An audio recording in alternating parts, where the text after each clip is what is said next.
Buenos días, ¿cómo están? Qué buenos, qué bueno, qué bueno. Voy a acomodar este ventilador porque gloria al Señor.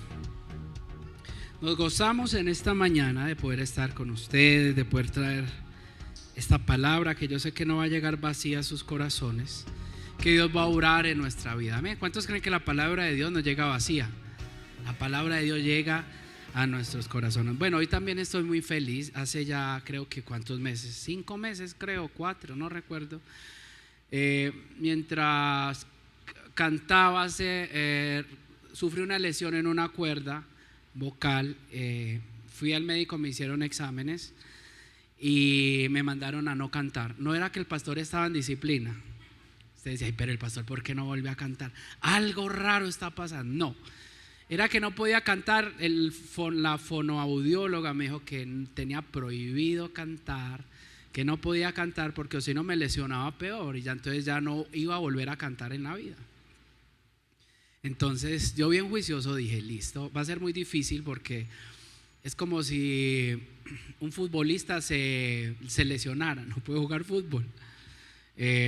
Si una bailarina o alguien que danza pues estuviera lesionado, no podría expresar su manera de su habilidad y su talento. Y más que en el canto, es la expresión de adoración mía y me gusta mucho. Entonces una de las maneras de conectarme mucho con Dios era adorando al Señor. No lo podía hacer, lo hacía en mi mente y fue muy duro. Créanme que fue muy duro verlos cantar a ustedes y yo hablar nomás, no podía hablar mucho. Hablaba mucho y me ponía difónico. No podía alegarle a mis hijos en la casa, entonces se aprovechaba. Entonces yo era como que bueno, pero fue algo muy bonito porque Dios me enseñó a adorarlo de otras maneras. Fueron muchos espacios en donde me colocan, canten, no podía. Hasta esta semana que fue donde la fonoaudióloga me dijo, bueno, ya puedes empezar a ir cantando, ya puedes ir otra vez a coger el registro, ya puedes ir otra vez como entrenando otra vez esos músculos. Y hoy pude cantar después de yo no sé cuántos meses, un poquito, pero lo hice. Así que estoy muy contento por eso, de saber que Dios también está en todo eso. Vamos a orar por la palabra del Señor. Padre, yo te doy gracias por tu palabra, te doy gracias porque tú eres bueno, tú eres fiel, tú eres misericordioso. Gracias por tu palabra, Señor. Hoy presento tu palabra delante de ti, Señor. Espíritu Santo, toma el control de tu palabra. Háblanos, enséñanos, exhórtanos. Que esta palabra llegue a lo profundo de nuestro corazón, de nuestro espíritu, Señor. Ayúdanos hoy, Señor. Padre, muévete en esta mañana como tú quieras. Padre, no te limitamos. Que seas tú, Señor, obrando en nuestra vida, Señor. Solo traigo un mensaje porque tu palabra es tu mensaje, Señor. Quita toda palabra mía que no sirve para nada, toda conclusión mía que tampoco sirve. Es tu palabra expuesta en este lugar la que nos edifica, la que nos levanta, nos alimenta y nos fortalece. Mi Jesús, amén, amén. Hoy vamos a empezar un tema muy interesante y es el Sermón del Monte. El Sermón del Monte fue uno de los mensajes más inspiradores, sí, de parte del Señor. Un mensaje hermoso, glorioso, pero no solo el mensaje que se dio, sino la profundidad del mensaje. Ese mensaje es tan glorioso porque realmente en ese mensaje está condensada la constitución del reino de los cielos. Es cómo se vive en el reino de los cielos. Prácticamente en ese Sermón del Monte nos están enseñando cómo vivir el día a día. Tú te has preguntado cómo vivir el cristianismo. El Sermón del Monte te va a direccionar cómo vivir el día a día. Y Dios vino a cambiarlo todo porque el pueblo de Israel estaba enseñado a hacer otras cosas, pero el Sermón del Monte es otra cosa totalmente diferente. Mateo capítulo 5, pero antes quiero dar un contexto de lo que les estoy hablando. Hebreos capítulo 8, versículo 8, dice lo siguiente: ahora bien, el punto principal de lo que venimos diciendo es que tenemos tal sumo sacerdote, el cual se sentó a la diestra del trono de la majestad de los cielos, ministro del santuario y de aquel verdadero tabernáculo que levantó el Señor y no el hombre. Porque todo sumo sacerdote está constituido para presentar ofrendas y sacrificio, por lo cual es necesario que también éste tenga algo que ofrecer.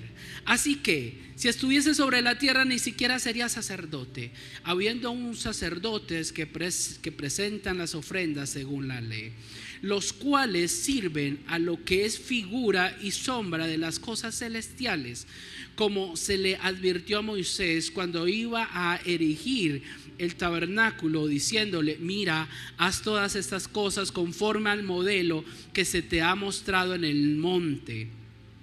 Pero ahora tanto mejor ministerio es el suyo, el de Cristo, cuando es mediador de un mejor pacto establecido sobre mejores promesas. Porque si aquel primero hubiera sido sin defecto, ciertamente no se hubiera procurado lugar para el segundo.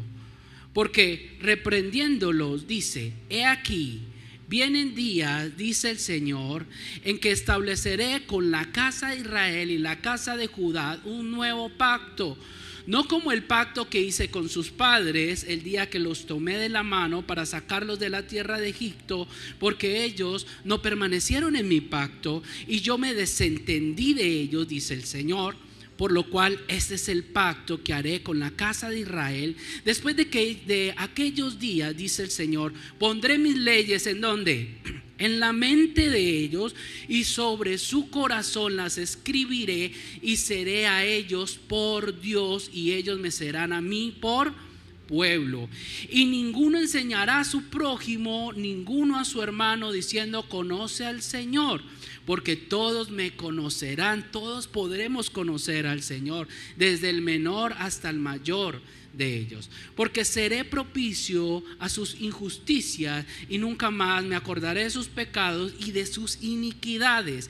Al decir nuevo pacto, ha dado por viejo al primero, y lo que se da por viejo se envejece y está próximo a desaparecer. Este capítulo comienza a hablar de dos pactos, uno viejo y otro nuevo. Ahora, vamos a aclarar eso, porque hay un enredo y hay iglesias que se enredan con esto, y bueno, en fin. El antiguo pacto, ¿de qué pacto se está hablando la palabra? De uno antiguo y uno nuevo. El antiguo pacto se dio en el monte Sinaí, con las tablas de la ley. Israel estuvo de acuerdo en obedecer a Dios, en seguir a Dios, y a cambio Dios estaba de acuerdo en tratar a Israel como un especial tesoro. Eso lo puedes encontrar en Éxodo 19, 5 al 6. Le hizo a Israel promesas Dios muy específicas, incluyendo la lluvia a su debido tiempo, la victoria en las batallas, libres de enfermedad, y un temor de Israel entre todas las naciones. Para ellos eso era lo que comenzó a suceder en ese entonces. Pero no tenían el corazón que necesitaban para ser verdaderamente obedientes a Él. Entonces en la ley habían muchas cosas como no hacer, no hacer, no hacer. Y habían muchos mandatos que mostraban la condición de la que nosotros estábamos. La ley fue como un tutor de mostrarnos verdaderamente el pecado en el cual estamos y la condición en el cual estaba el pueblo del Señor. Entonces en la ley se habla mucho del hacer y mostraba nuestra condición. La pudimos cumplir, no la pudimos cumplir, pero en Jesús sí lo pudo cumplir. Pero Dios estaba introduciendo un plan poderoso en medio de su pueblo, y este fue el primer paso: dar a conocer una verdad. Decirle: mire, usted lo que está haciendo no está muy bien. Esto no se puede matar. Yo que era feliz matando. No se puede matar. No se puede matar. Hay que amar a Dios sobre todas las cosas. Pero yo tenía 50 dioses. No, es a Dios. Y comenzaba a explicarle como ese tutor, de enseñarle qué era lo bueno y qué no era bueno, qué era lo malo. Entonces Dios tenía ese plan perfecto y comenzó con esto. Pero en ese pacto, ¿sabes? Comenzó de afuera hacia adentro. Es como cuando tú tienes a alguien que está aprendiendo y le dice: no, así no se hacen las cosas, así no, así no, así no, así no. Y usted dice: pero todo no, pues todo no. Yo no sé si ustedes han escuchado personas que dicen que el evangelio es todo no. Déjame decirte que está pensando como el viejo pacto, porque ahora no es así las cosas. Pero antes era muchas situaciones de estas. Ahora, en el nuevo pacto que fue inaugurado por Jesucristo, es el pacto que está vigente actualmente con la Israel espiritual, o sea, con cada uno de nosotros, con la iglesia. Ahora el pueblo de Dios tiene la oportunidad de recibir un corazón para obedecerle a Él. ¿Y cómo se consumió ese pacto? Cuando Cristo vino, estuvo con nosotros, nos enseñó tantas cosas, murió y luego resucitó y envió al Espíritu Santo que está en nuestro corazón. Ese es el nuevo pacto en el cual nosotros andamos y nos refugiamos en Cristo. Andamos en Cristo ahora. Y andamos en ese nuevo pacto en Cristo Jesús. Y en ese pacto el pueblo tiene la oportunidad de recibir un corazón para obedecerle a Él. El pueblo de Dios ahora tiene un sumo sacerdote, que es Jesucristo, quien intercede por nosotros continuamente. En el nuevo pacto se habla del ser desde el espíritu, de adentro hacia afuera. Viene de lo interno hacia afuera. En la ley se hablaba de lo externo hacia el corazón. No haga, no haga, no haga. Pero ahora en este nuevo pacto viene desde adentro, desde el corazón hacia afuera. Y ya no es porque tengas, ya es porque te nace de corazón. Gloria al Señor por eso. En este nuevo pacto ya no es que tienes que amar a tu hermano, te nace amar a tu hermano, porque quien está dentro de ti es Dios, el Espíritu Santo, que pone ese deseo y esa convicción de cambiar. ¿Cuántos han sido cambiados por Dios, transformados por Dios? ¿A alguien lo obligaron a ser cambiado, a ser transformado? Pero cuando tú te acercas a Dios, cuando tú le dices: Señor, yo quiero, entrego mi vida, mi corazón, Señor, aquí estoy. Señor, tómame como tu hijo, Señor, perdona mis pecados. Y comienzas a dejar que Dios entre en tu corazón. ¿Sabe qué comienza a pasar? Algo comienza a suceder desde tu interior. Y lo primero que comienza a cambiar es tu palabra, es como hablas, es como te expresas, es como comienzas a decirle: no, es que, ¿qué pasa en ti? Cambió tu manera de hablar. Cuando dices tal vez una palabra, una palabra que no es bien, una palabra... Sí, hola. Una vulgaridad, alguna situación, ¿qué comienza a pasar? Tú de una dices: no, pero esto no es correcto. Hay algo dentro de ti que comienza a decirte cambios desde el interior hacia afuera. A ti que no te gustaba tal vez decir perdón, y decir: perdón, que lo perdone otro. Comienzas a decir perdón y muchas cosas comienzan a cambiar, porque en este nuevo pacto lo que hizo Cristo es que se nos metió por dentro y comenzó a trabajar desde adentro hacia afuera. Así que cuando tú escuchas a alguien diciendo: es que la iglesia de Cristo todo es no, tiene su pensamiento en el pasado, en la ley. Y cuando alguien te diga eso, dile: no, es que así no es con Dios. Cuando tú te acercas a Dios, algo comienza a nacer desde tu corazón, desde el interior. Y ahora haces las cosas porque te nacen, porque hay algo nuevo dentro de tu corazón, porque hay un nuevo nacimiento, porque ya no es por imposición. Ahora tú lo disfrutas hacer. La pastora hablaba de libertad, y esa es la libertad que Cristo nos dio. Imagínate el pueblo, la ley, no podían hacer esto, no podían hacer esto, no podían orar, no podían acercarse a Dios. Había un sumo sacerdote que solo él podía hablar con Dios. Tú no podías, ninguno de nosotros podía hablar con Dios. Ahora tú puedes hablar con Dios. Ahora estás cerca de Dios. ¿Hasta cuánto quieres estar cerca de Dios? Lo que tú quieras estar cerca de Dios. Dios nunca te va a limitar. Lo que tú quieras estar cerca de Dios, puedes estarlo. Puedes quedarte, supongamos que es una habitación, puedes quedarte en el jardín de afuera, puedes quedarte en la sala, puedes quedarte en la salita ahí de espera, o puedes entrar a una habitación con Dios. Hasta donde tú quieras puedes entrar. No hay límites con Dios. No hay límites con Dios. En el nuevo pacto, ahora en este nuevo pacto se habla del ser, desde el espíritu, desde adentro hacia afuera, viene desde lo interno y se muestra en nuestras vidas. Te va a comenzar a nacer seguirle, te va a comenzar a nacer amarle, te va a comenzar a nacer obedecerle, te va a comenzar a nacer adorar a Dios. Y eso es nacer de nuevo en Dios. Así que pregúntate, ¿he nacido de nuevo? Necesitas nacer de nuevo.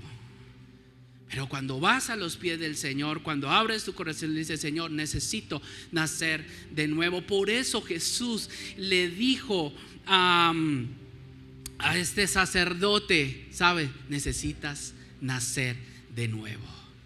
Y Nicodemo dijo: pero yo ¿cómo voy a entrar nuevamente? Ya soy muy viejo para entrar nuevamente al vientre de mi madre. No, necesitas nacer de nuevo, Nicodemo. Necesitas nacer de nuevo. A eso se refería, que este nuevo pacto ya no es solo porque tienes que hacer. No, este nuevo pacto va a comenzar a brotar dentro de ti todos estos cambios, estas transformaciones. En el antiguo pacto todo era no hagas, pero no había decisión de corazón. Entonces teníamos muchas personas que les tocaba portarse bien. Imagínate, les tocaba adorar al Señor. Ay, bueno, vamos a adorar al Señor. Ay, qué pereza. Cualquier parecido con la realidad, quiero que tú comiences a comprender cómo está tu vida en esta mañana. En el antiguo pacto todo era imposición, pero en el nuevo pacto ya todo comienza a nacer desde adentro, desde ti. Y esas cosas que Dios comienza a poner, como tengo que ir a ayudar a esta persona, tengo que levantarme a arreglar este desorden que tenía con mi familia. Tengo que pedirle perdón a este. Sí, pero tú fuiste el ofendido. ¿Por qué? No sé, algo dentro de mí me dice que tengo que levantarme, pedirle perdón, abrazarle y decirle te amo. Eso es lo que Dios ha hecho nuevo en nuestra vida. Ya es un deseo desde el corazón. Pastor, ¿por qué dices que desde el corazón? Si el corazón es engañoso. Sí, pero para los redimidos y transformados con Dios, desde el interior, es desde el Espíritu Santo que vive en ti, Dios comienza a brotar esa bendición. Pastor, dice en Juan capítulo 7 versículo 38 esta verdad de lo que yo te estoy diciendo en esta mañana. El que cree en mí, como ha dicho la Escritura, de lo más profundo de su ser, gloria al Señor, brotarán ríos de agua viva. Aleluya. Pero él decía esto del Espíritu, que los que habían creído en él habían de recibir, porque el Espíritu no había sido dado todavía, pues Jesús aún había sido glorificado. Wow. El Señor les estaba diciendo unas verdades tan poderosas. Llegará el momento, cuando yo no esté aquí, que desde su interior correrán ríos de agua viva. Correría la presencia del Espíritu Santo desde tu interior. Wow. Pero todo comenzó con una ley, un tutor, no lo hagas, no, es que no es correcto, pero ¿quién lo dice? Dios no lo está diciendo. Todo comenzó desde ahí y fuimos creciendo hasta que Jesús vino y nos enseñó verdaderamente qué es vivir como hijos de Dios, vivir como hijos de Dios. Wow, todo esto. ¿Para qué, pastor, me explica todo esto? Porque el Sermón del Monte en Mateo capítulo 5 nos enseña que el nuevo pacto es maravilloso, que es una transformación real. El nuevo pacto no es aprender una ley y tratar de cumplirla. El nuevo pacto es morir y ser transformado por aquel que cumplió la ley, que es Cristo, dándonos Él ese poder y esa autoridad para vencer en toda situación. El sermón del monte, la proclamación del reino de los cielos en la tierra, de lo que es el reino de los cielos. Wow. Para una nación es importante la Constitución. Es importantísima la Constitución. Si no, aquí he tratado de cambiarla muchas veces y ahí está la Constitución y nos frena y nos guía, y como que muchos no quieren, pero la Constitución está allí. Los cimientos de Estados Unidos, su constitución se basó en la Biblia, en las escrituras, sus encomiendas, toda su constitución. Constituciones inamovibles que han estado por cientos y cientos de años. Y cuando muchos han tratado de cambiar la constitución, la desvirtúan tal vez para acomodarla tal vez a su vida actual, donde en la Constitución entonces pueden meter tratados, yo no sé, leyes nuevas en las cuales tal vez no se hizo con base tal vez a la palabra de Dios. La Constitución de Colombia se hizo también teniendo en cuenta las escrituras. El himno nacional se hizo teniendo en cuenta las escrituras de la palabra del Señor. Pero cuando hay cambios comenzamos a desvirtuar todas estas cosas. Pero la Constitución nos dice que tenemos derecho y cómo debemos comportarnos y cómo debemos actuarnos. Ahora, la Constitución del reino de Dios es el Sermón del Monte, donde Jesús, muchas personas comienza a declarar que es el reino de Dios, comienza a predicar esto tan hermoso que Cristo comienza a declarar. El Sermón del Monte es la constitución del reino de los cielos. ¿Cómo se vive en esta nueva vida en Él?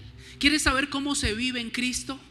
Vamos a comenzar este tiempo a hablar de cómo se vive en una vida con Él. Imagínense por un momento la popularidad del Señor Jesús.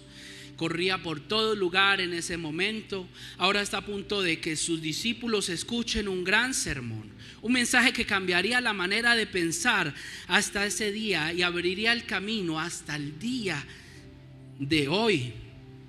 Y empieza con las bienaventuranzas. Las bienaventuranzas era una forma de expresar para los judíos, como en los salmos, como bienaventurado el varón que no anduvo en consejo de malo. Y la palabra significa dichoso, felices, dichosos. Y esa palabra era muy significativa para la época, para los judíos, bienaventurados. Y Mateo capítulo 5, ahora que ya entendemos ese contexto de lo que Dios viene a hacer. Entonces Dios está en la tierra. Dice, si supieran que cuando yo muera va a haber otro nuevo pacto en donde ya vendrá desde adentro. Por eso cuando Jesús predicaba, Él hablaba de eso. Cuando le dijo a la mujer en el pozo, la samaritana, que le dijo, la hora viene y la hora es cuando ¿qué? Los verdaderos adoradores adorarán al Padre en espíritu y en verdad.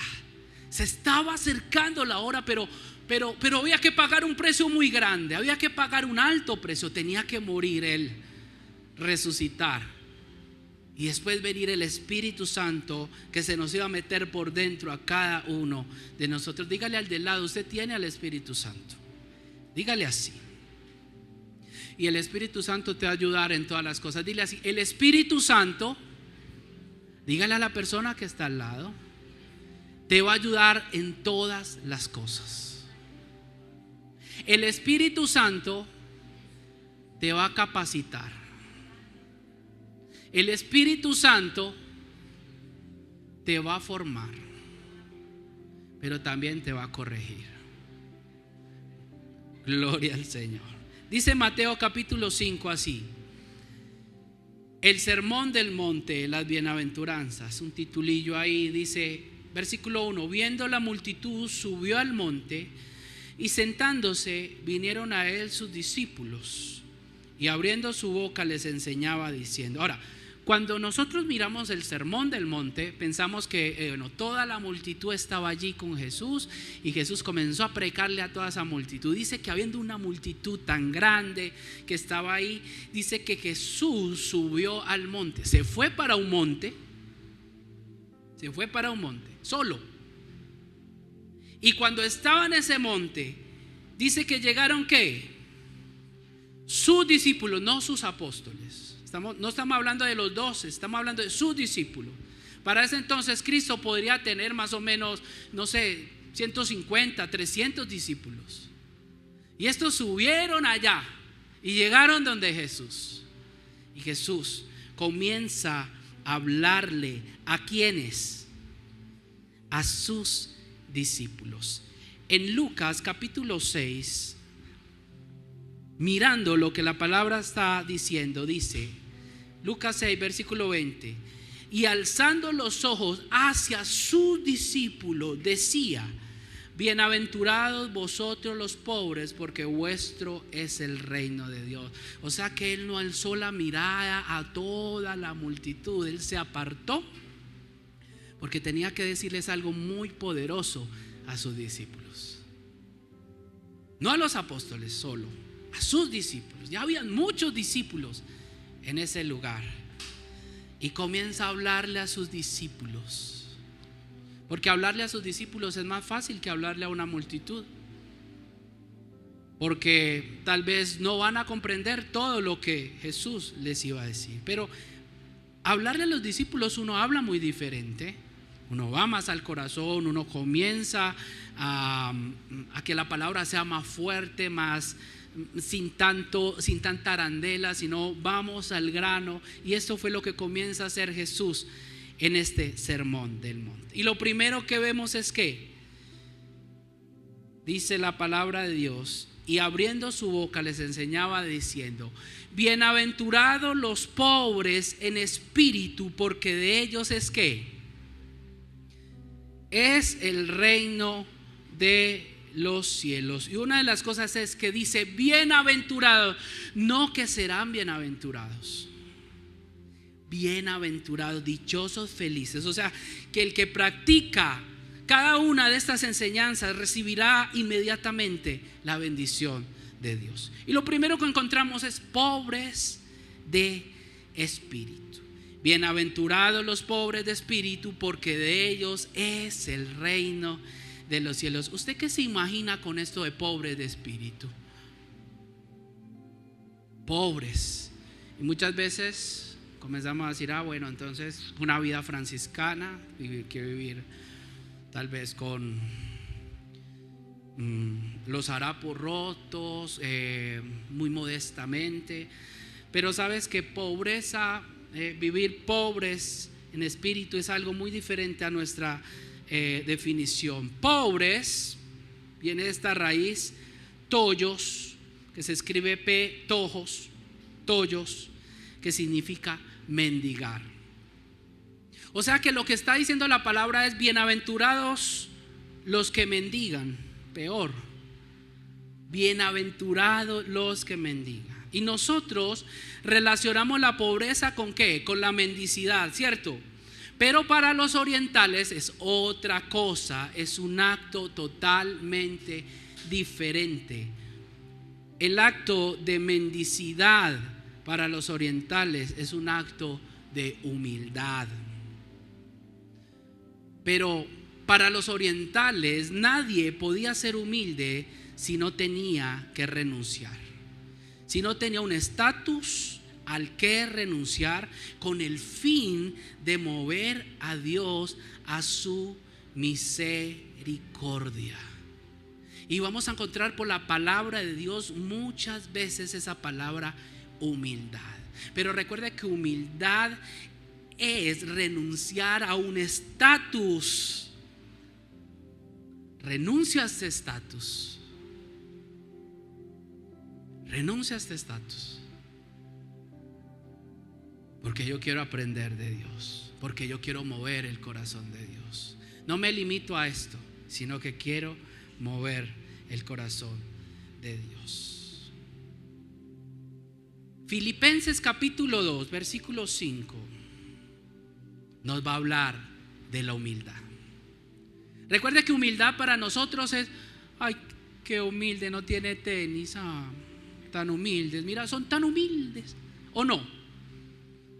Mira qué familia tan humilde. ¿Por qué? Porque solo tienen tal vez un poquito de arroz, un huevito. Para nosotros. Pero para los orientales humildad es otra cosa totalmente.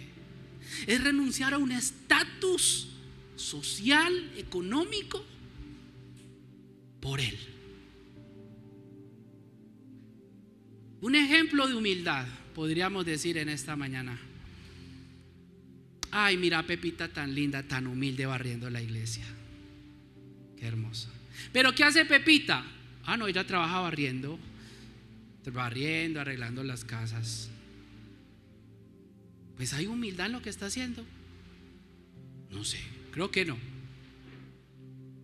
Pero si tuviese a Pepita, Pepita, ni sabe coger esa escoba, está barriendo la iglesia. ¿Y ella qué hace? No, ella es gerente de una multinacional y está barriendo la iglesia.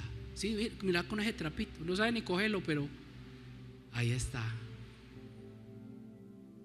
¿Y por qué podemos decir eso? Porque esta mujer renuncia a un estatus y se humilla para hacer un servicio para Dios. Ahí podemos ver un caso de humildad. Ahora, es tan lindo lo que Jesús hace. Filipenses 2:5 dice: haya pues en vosotros este sentir que hubo también en Cristo.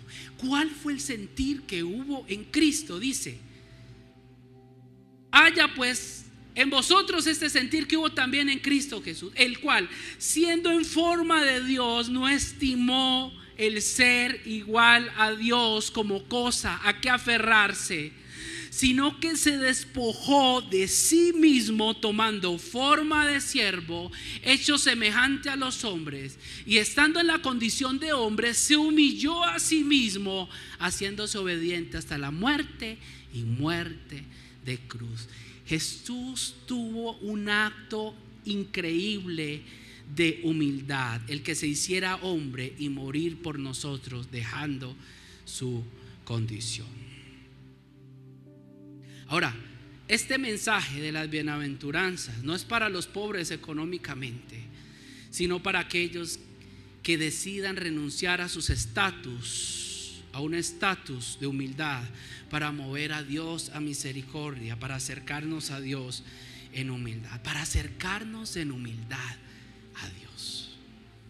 A eso se refería pobres de espíritu, pobres de espíritu. Hay otro ejemplo muy lindo en la palabra del Señor. Ahora, quiero preguntarles cómo te acercas a Dios en oración. ¿Cuál es tu corazón cuando vienes a Dios? Bienaventurados los pobres de espíritu, dice la palabra del Señor. ¿Cómo te acercas ahora a Dios? ¿Con humildad? ¿Con tu arrogancia? ¿Con tu estatus? ¿Vienes a braviar a Dios? ¿Cómo te acercas a Dios? Bienaventurados los pobres de espíritu. ¿Sabes también qué significa esta pobre de espíritu? Que tiene la intención y el corazón de recibir las palabras de Dios con un espíritu correcto cuando Él nos enseña. Pero muchas veces abrimos la palabra y decimos: no, esto no es para mí, y la cerramos. No, pero ¿cómo? Dios, ¿cómo te vas a meter en? No. Muchas veces no somos pobres de espíritu para escuchar la palabra de Dios.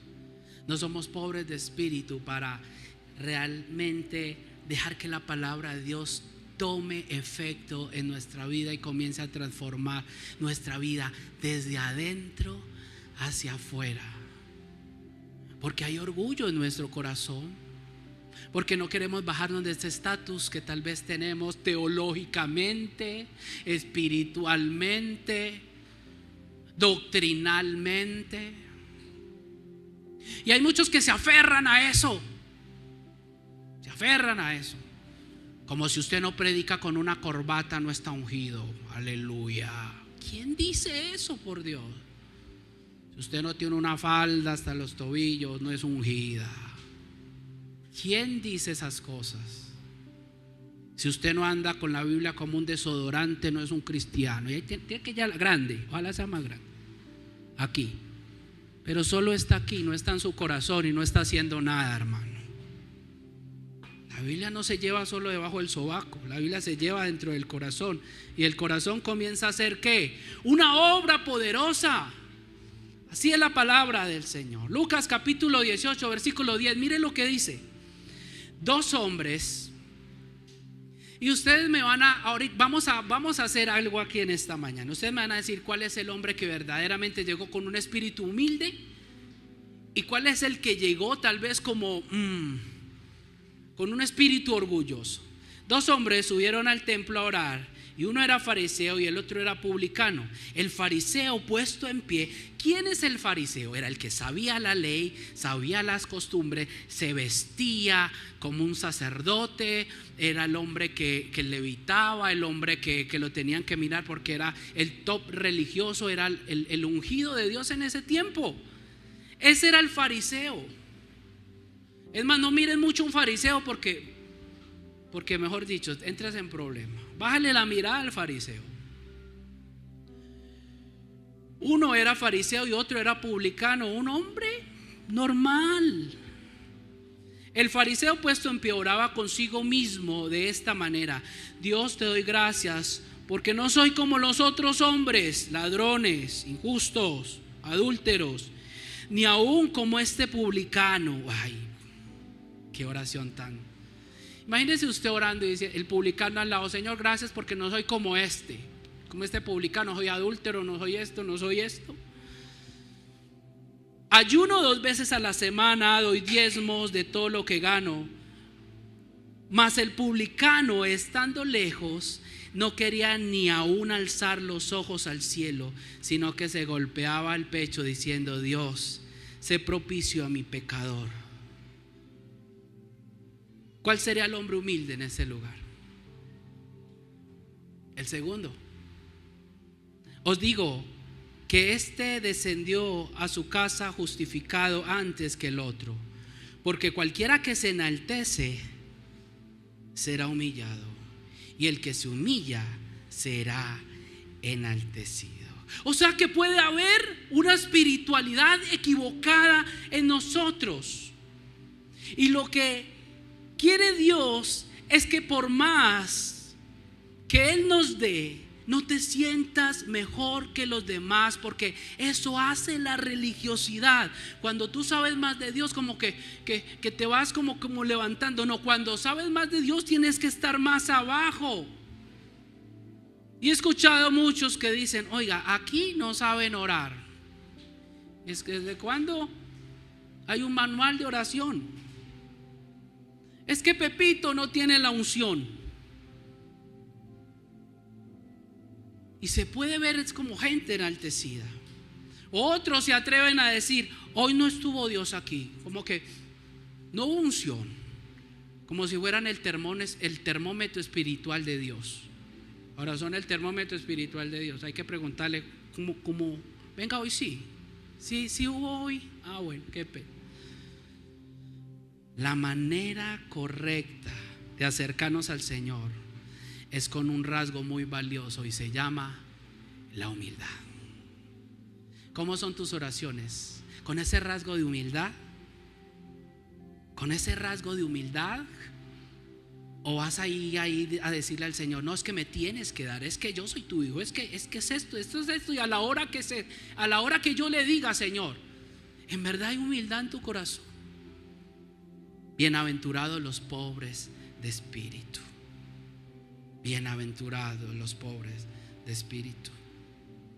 Mateo 11:29 dice: llevad mi yugo sobre vosotros y aprended de mí, que soy ¿qué? Manso y humilde de corazón, y hallaréis descanso para vuestras almas, porque mi yugo es fácil y ligera mi carga. Tú y yo necesitamos aprender de Jesús la humildad. Recuerden que humildad no es necesidad, humildad es despojarnos de esas cosas y verdaderamente tener un corazón para Dios.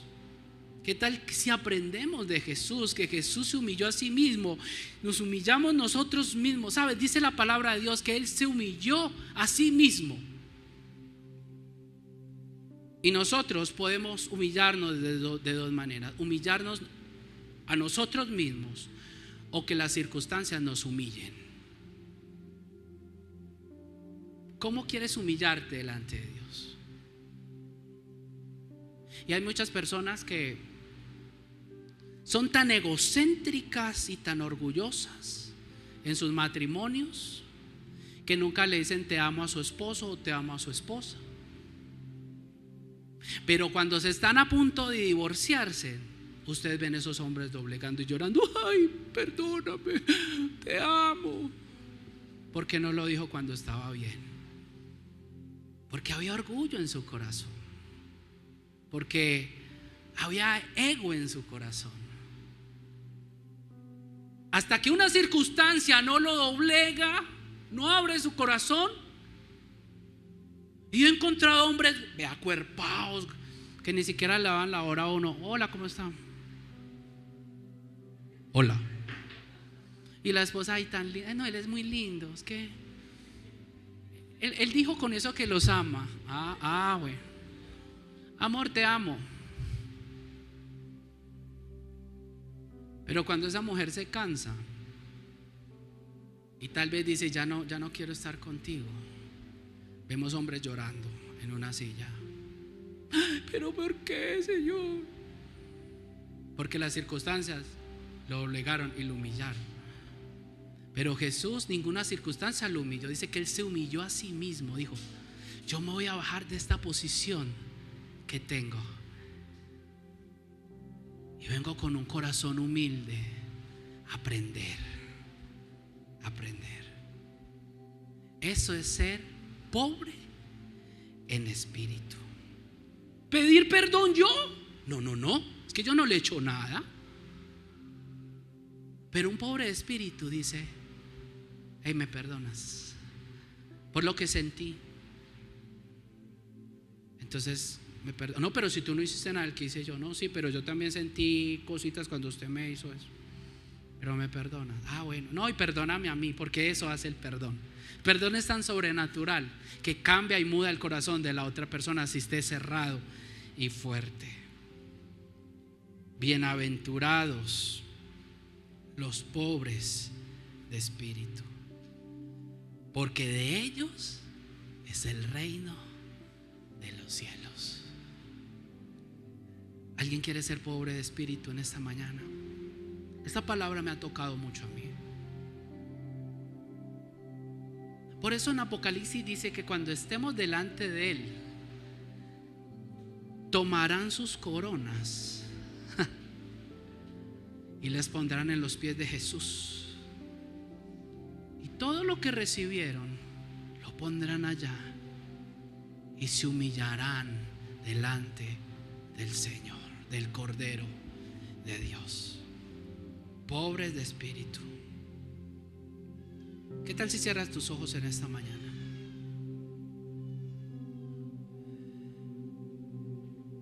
Wow.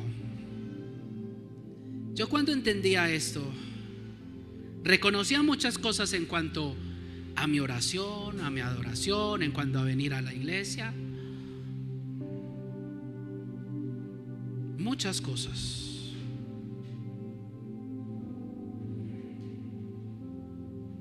Cierra tus ojos y dile: Señor, yo estoy aquí en esta mañana, pero el sermón del monte fue escrito, Señor, para poder saber cómo vivir, cómo es que se hacen las cosas en el reino de los cielos.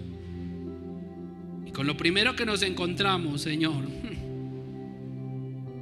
es con bienaventurados los pobres de espíritu, porque de ellos es el reino de los cielos. Dichosamente felices los pobres de espíritu, los que verdaderamente tienen humildad, los que se pueden despojar de su condición,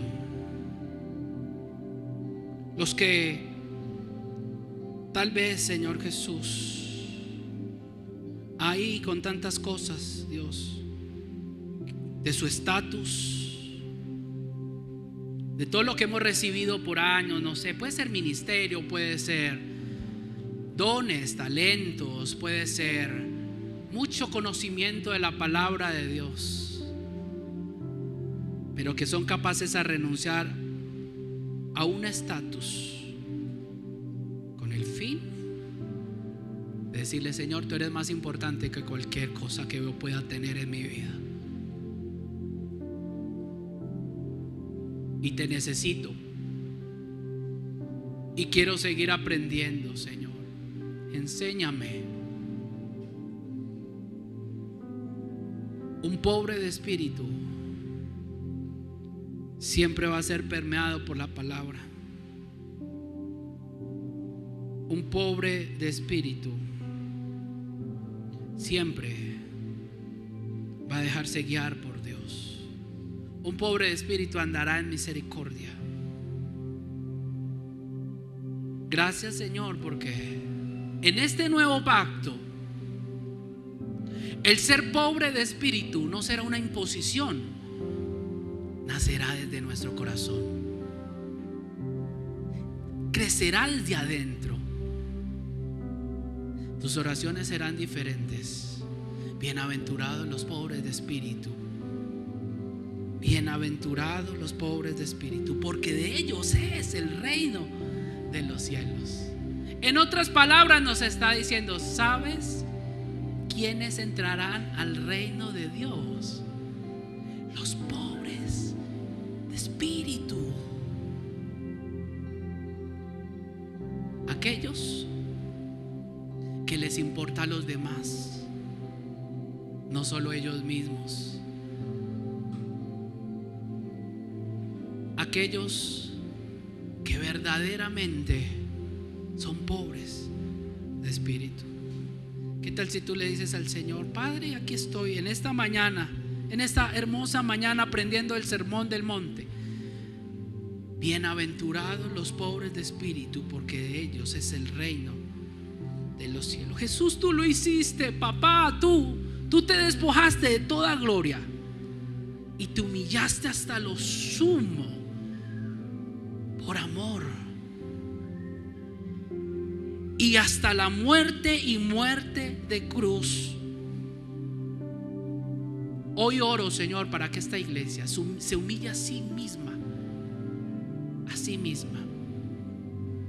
Cuando yo comenzaba a estudiar este mensaje, el Espíritu Santo me decía: hay muchos en este lugar que simplemente se quedaron con lo que saben, y quiero enseñarles tanto, pero no son pobres de espíritu. Hay muchos en este lugar que su corazón se ha envanecido. Hay muchos en este lugar, me decía el Espíritu Santo, que quiere usarlos en sanidades, pero su corazón está desviado, porque a la primera que sanen van a creer que son ellos y que no fui yo. Muchas veces queremos que Dios nos use para que brillemos nosotros, no para que brille Él. Dios necesita pobres de espíritu. Y no estoy hablando de pobreza económica, pobres de espíritu. ¿Y qué pasaría donde Dios te usara en X o en Y cosa? ¿qué pasaría con tu corazón? ¿Qué pasaría dentro de ti? Ya mirarías a tus hermanos por encima del hombro. ¿Qué pasaría con tu corazón? Y si Dios te diera esto, ¿qué pasaría con tu corazón? Tal vez por eso Dios no te lo ha dado. Pero tú en esta mañana puedes decirle: Espíritu Santo, direccióname a ser pobre de espíritu, Señor. Realmente, Señor, a bajarme de esos lugares tal vez en los cuales yo estoy, por amor a ti, porque te quiero, porque te anhelo, porque te necesito, Señor Jesús. Muchos conocemos la historia de Bartimeo, que era un hombre que estaba en la calle y pensamos que era un mendigo. No era un mendigo.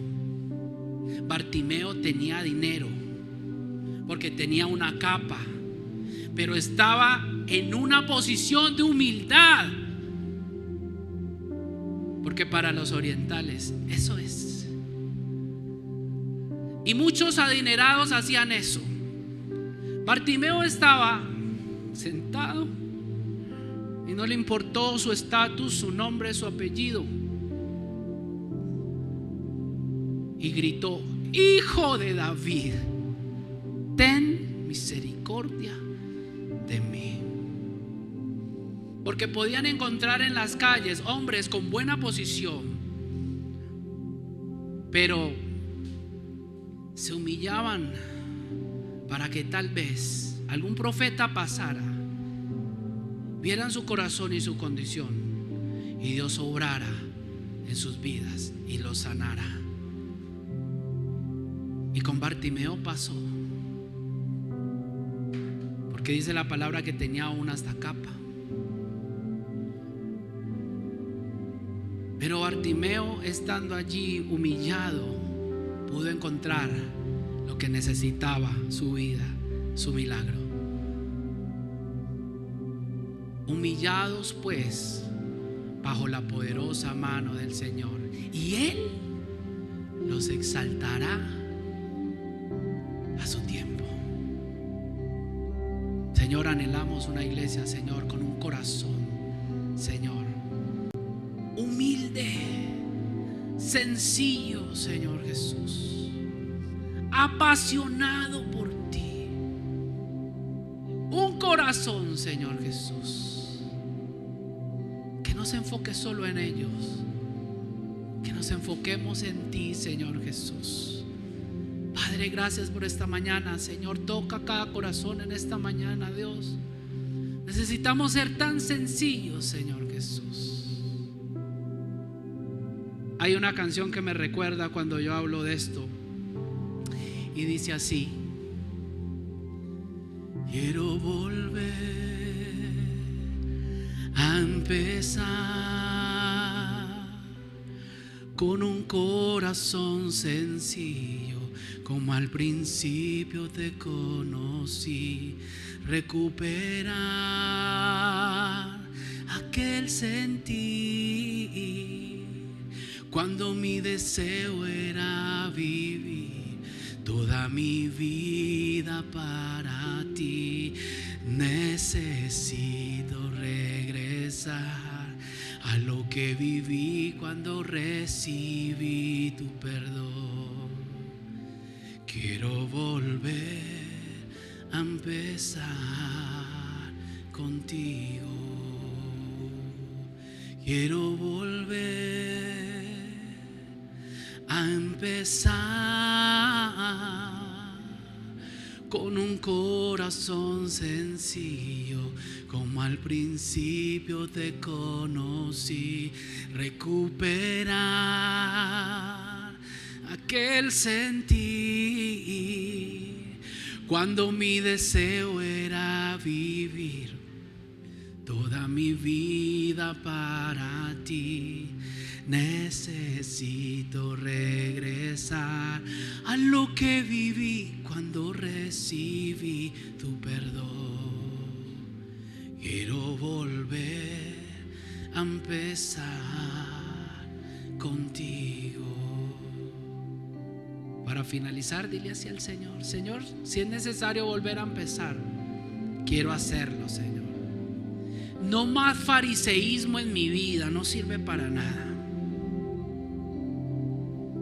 Un corazón contrito y humillado jamás, jamás lo va a despreciar el Señor. Yo creo que ese teólogo fariseo, Dios lo veía y decía: y no está haciendo nada.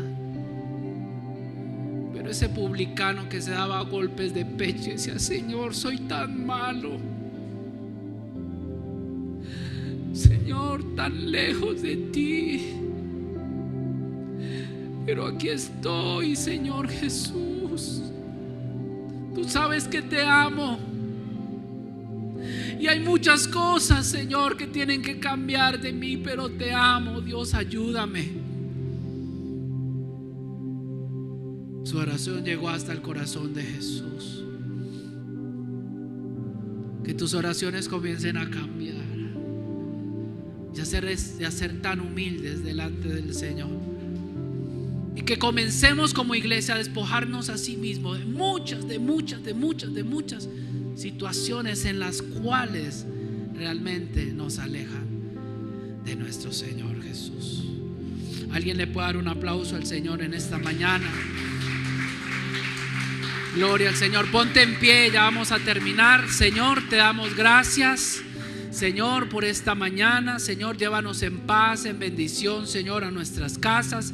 Permítenos, Señor Jesús, cada día, Señor, ser más humildes para ti, Señor Jesús. Te amamos y te bendecimos, mi Jesús. Amén y amén. Dele un abrazo a la persona, despídase. Dios le bendiga.